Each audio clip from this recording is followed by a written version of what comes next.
Mengawali video ini, tim Hidup Lebih mau nanya dulu nih sama teman-teman. Pernah gak sih teman-teman lagi curhat gitu ya?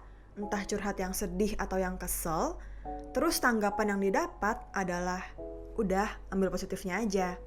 Alah, positive thinking aja. Masih mending bla bla bla. Pokoknya yang good vibes only gitu deh. Nah, kalau ada yang pernah mengalami, boleh banget sharing, tulis di kolom komentar pengalaman dan gimana perasaan teman-teman ketika direspon seperti itu. Thank you sebelumnya buat teman-teman yang udah mau sharing nanti. Berkaitan dengan itu teman-teman, ya betul. Punya pandangan positif atau good vibes only dalam hidup itu emang penting. Tapi masalahnya, hidup kan gak selalu positif. Ada momen di mana kita harus berhadapan dengan situasi, kondisi, atau emosi yang negatif dan yang buruk. Marah, kecewa, sedih, khawatir, dan sebagainya.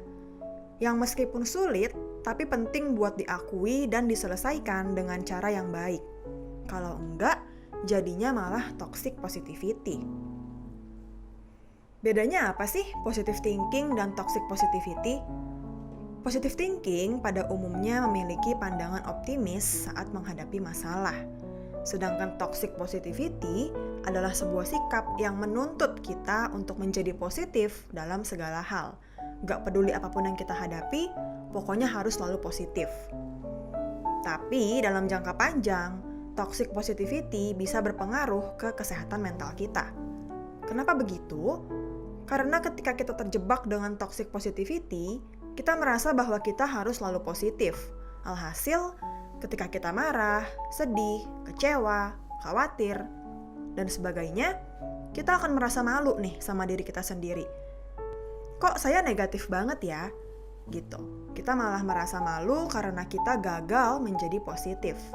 Alhasil, menolaklah kita buat cari bantuan, padahal sebenarnya mungkin kita butuh bantuan itu. Toxic positivity juga bisa membuat kita nggak bertumbuh sebagai seorang manusia. Kenapa?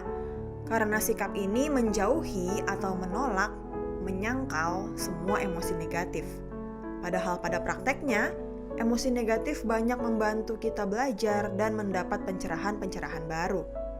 Kalau teman-teman ingat, di pembukaan tadi sebenarnya kita udah singgung salah satu contoh toxic positivity, yaitu respon yang kita berikan atau yang kita dapat dari orang lain ketika curhat. Udah, ambil positifnya aja. Alah, positive thinking aja. Masih mending bla bla bla. Betul, maksudnya sih baik, supaya kita nggak lama-lama larut dalam emosi negatif. Tapi sering waktu, teman-teman, bukan itu yang sebenarnya mau kita dengar. Bahkan sesederhana pertanyaan, ada yang bisa dibantu? Atau sesederhana kalimat, udah cerita aja, kita dengerin kok. Nah, itu bisa jauh lebih positif ketimbang ambil positifnya aja. Secara gak langsung, toxic positivity itu udah umum sih teman-teman. Dan kita pasti melakukan atau pernah menerimanya. Tapi karena sekarang kita udah tahu nih, kita udah lebih paham, kita harus cari cara yang lebih sehat untuk mendukung diri sendiri maupun orang lain. Jangan cuma terus-terusan bilang ambil positifnya aja, ambil positifnya aja. Udah basi ya teman-teman. Caranya gimana? Sederhana banget, kita bisa mulai dari akui dan kontrol emosi negatif kita. Jangan malah ditepis seolah-olah yang namanya marah, sedih, kecewa, itu gak penting, gak boleh, dan gak berhak ada. Marah itu normal kok ketika misalnya kita dihadapkan dengan ketidakadilan. Sedih itu normal dan merupakan salah satu cara untuk meluapkan rasa kehilangan. Khawatir itu juga normal, apalagi ketika menghadapi ketidakpastian.